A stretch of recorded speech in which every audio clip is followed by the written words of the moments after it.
Osamu Nishi-sensei, we need to talk. What's up, guys? That guy with a pencil here from Fat doing to have it on me and keep it on me at all times. Another fun fact: I love Ichi the Witch. Shock horror, bamboozling, I know, but we have an antagonist issue.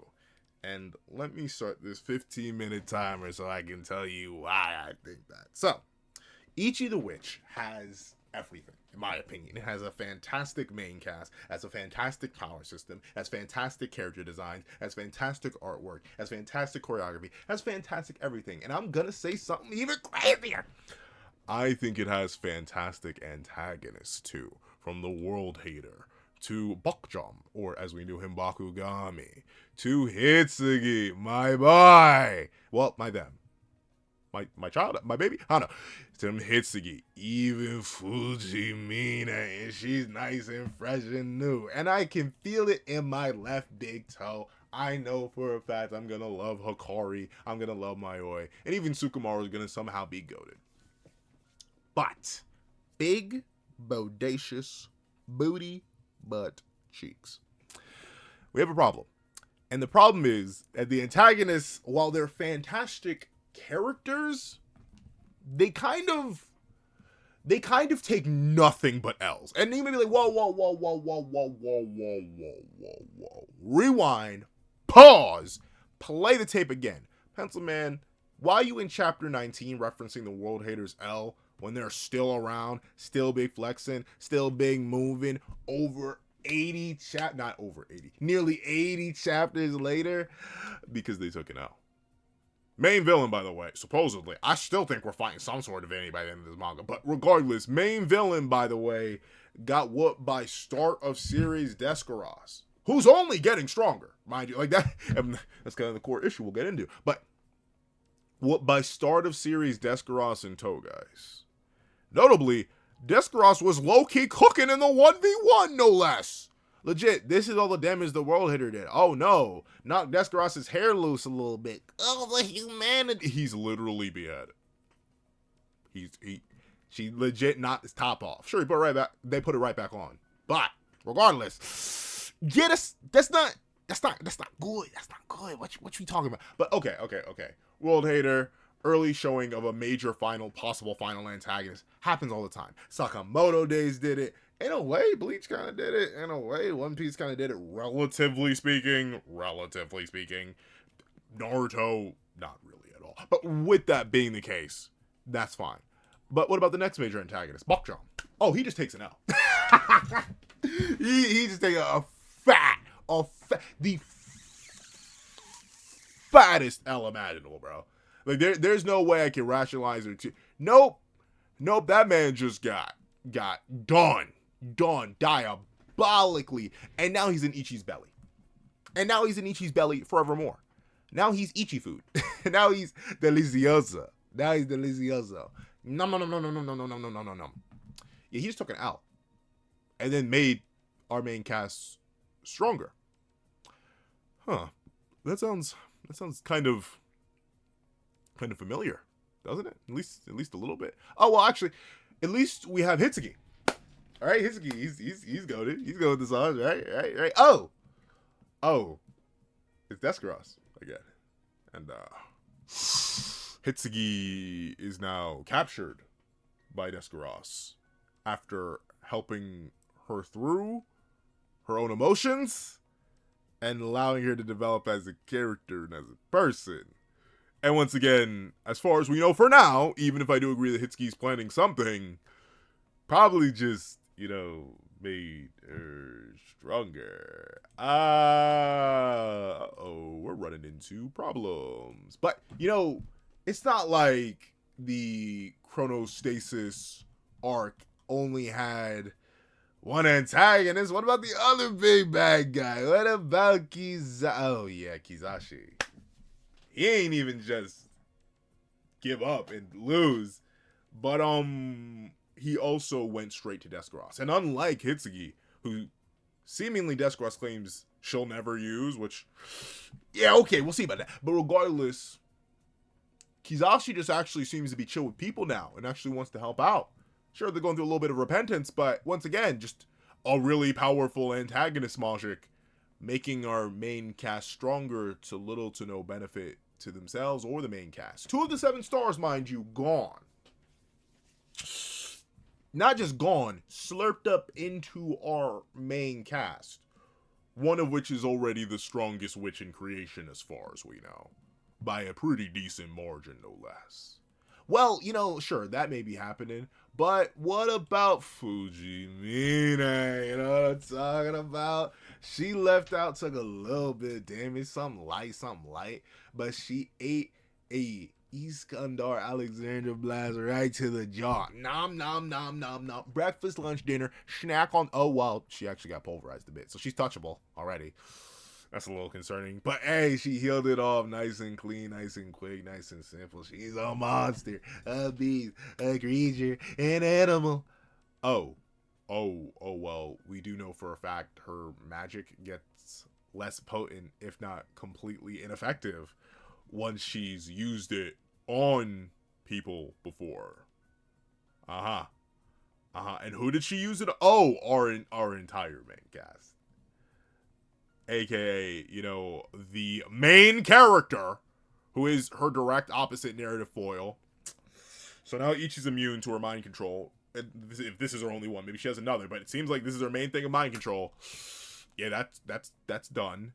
Obviously, Descaros wasn't just made immune by being exposed to it and was already resisting it on her own, but then got cleansed of it. So she's now immune, strongest witch in the world, mind you. Also, Amadoro, another extremely powerful witch, just clean off the stuff now. Immune. You know, the only person comparable to Descaros in sheer destructive capacity. Yeah, just gone. Some light, some free, something easy. And Gokuraku, another extremely powerful individual, wiped. Monogold, wiped. And Trikapucho was already immune. Because, you know, they're kind of the GOAT. So... Oh, and also multiple powerful Masha Keepers, including Minakata, including... Well, maybe not Boxster and Higurashi, so maybe them, but, you know, the fodder. Uh-oh. And then, of course, we have 2 more of the 7, or realistically, this is a misnomer now, 5 stars get introduced and are presumably going to be handled within this arc. One way or another. Maybe Mayoi escapes, maybe Akari escapes, maybe Sukimaro escapes. But, are you seeing the problem? Have I hinted to it thickly enough throughout this video so far? The antagonists so far have either done nothing other than lose and make our protagonist stronger, in the case of people like Bakjam, case of people like Hitsigi, in the case of people like Kizashi, and or even if they do not lose outright, they give our characters experience against them, and by proxy either flat out immunities to said abilities in the case of Fujimine, and also just general experience and further understanding in the case of a battle with the world hater, you know, the final boss, quote unquote. Are you seeing the issue with the antagonists? If not, I can lay it out clear. They're kind of bad in terms of narrative balancing. Now, what I mean by that is I think every antagonist I've listed is actually really, really good. If you know how much I love Kizashi, you know how much I love Kizashi. This guy's my little goat. I love him. He's a baby. It's my son. Child. Whatever you want to call him. I like Akari so far. Mayoi will probably end up being interesting. Sukumaru's already the GOAT. I actually really, really like the World Hater. I've come around to him. Admittedly, I was slandering him. You can go back and check. I was slandering the World Hater to the moon and back. But I'm rocking with Mark, because Mark is rocking with he's not rocking with us. They're not rocking with us. But that aside, you know, I actually do like the World Hater. I like their dynamics. I like their character interactions. Like, they're just a cool character. And obviously, Bakchan was fantastic for how they played into Gokuraku's existence, setting up the entire nation of Kagami in the way that they did, how Ichi's dynamic with them were. It's good stuff. It's good stuff. And I haven't even touched Uro. Because, like, Uro is an antagonist, but, like, I'm going to talk about Uro separately. He has his own video. For reasons. But, that aside, I also really do love Hitsigi. Hitsugi's, before Fujimine, Hitsigi was my favorite antagonist. So that's how you know Homonishi Sensei is cooking up bangers. Bangers no mash type beat. Or maybe bangers and mash. I'm not, I don't know if it, I mean, I suppose it's literally called bangers mash. Probably want both. But still, Hitsigi cooking. Delicioso. Breakfast, lunch, dinner, and a snack on this side. A fantastic antagonist. And Fujimine, I've been glazing to the moon and back. I'm probably literally about to record a Fujimine video right after this, glazing this character for how fantastic they are. But I think if I do have one request, I mean, it's technically two.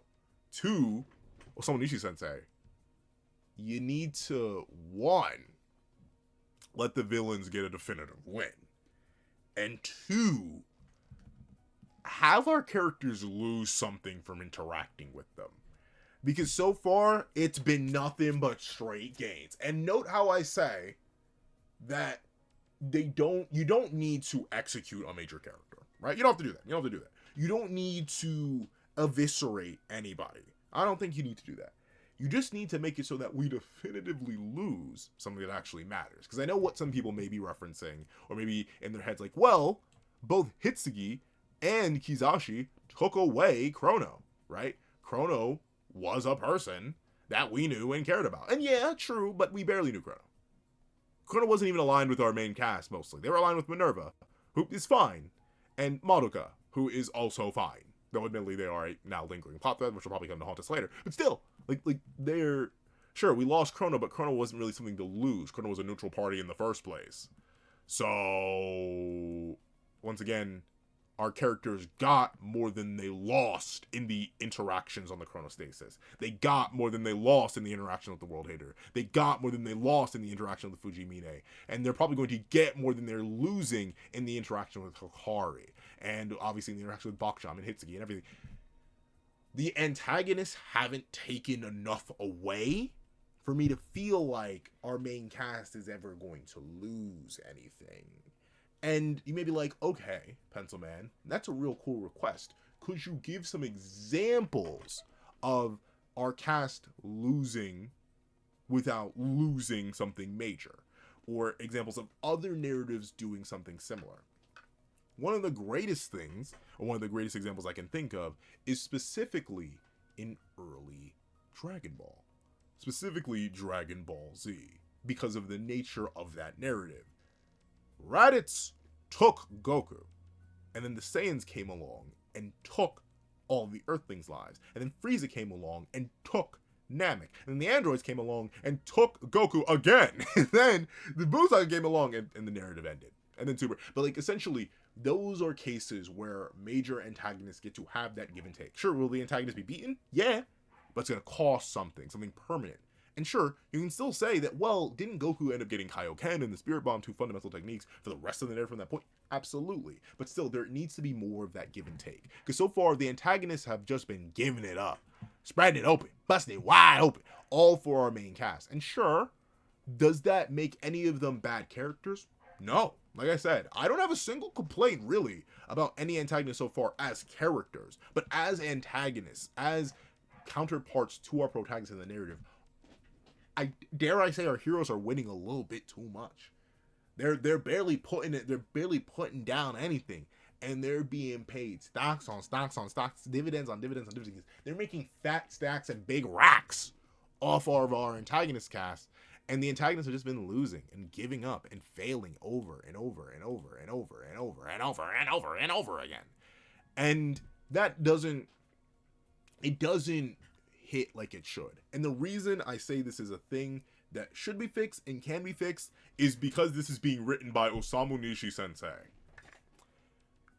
They wrote and are writing Welcome to Demon School Iruma-kun. That is a story where our protagonists have gotten stronger and stronger and better, but consistently something major is lost every single arc for every single gain that's made. There is that perfect narrative balance where the antagonists get to take something as the heroes are given something. That give and take is fundamental to every single narrative ever, and Ichi needs to get that with its antagonist. So far, our protagonists have just been given everything that they need. And of course, you could argue it's a very long gameplay, but 92 chapters deep and this many L's for our antagonist cast and so few W's, that is struggle. That is something that's not all too good. That's not something I'm all too excited about. So if I need one thing from the antagonist cast, especially from a Fujimine, especially from a World Hater, unfortunately I don't really call me bad. I don't really have much faith in either of these antagonists as Majix, like making it far beyond the start. Maybe Maoi just because of their like seemingly design connections with the World Hater. Maybe Sugimaro because they're just goated. But give me some more sauce, give the antagonists more victories, and balance the narrative out just a little bit more, Sensei. And I think Ichi the Witch will be all the more peak. But, of course, I am out of time. So if you made it all the way to this video, please let me know your thoughts in the comment section down below. And leave